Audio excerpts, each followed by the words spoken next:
Is where Windows 11 PC slow or full of apps you don't use? In this video, I'll show you how to remove the extra stuff in a few clicks. Check my video description for this win hands. Just download this, and once download done, just double click to install.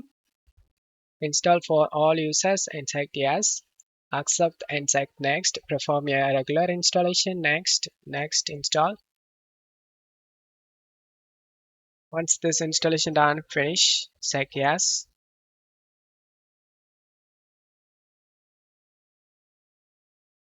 Select create restore point.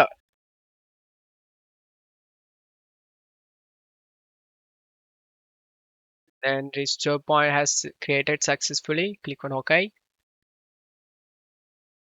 Select this select all option, and this gonna remove all these applications. It's done. Select uninstall selected items. These are the things going to remove, and select continue.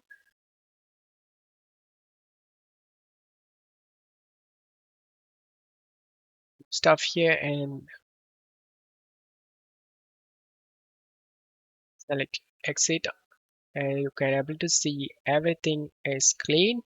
Don't forget to leave a like and subscribe. Thank you.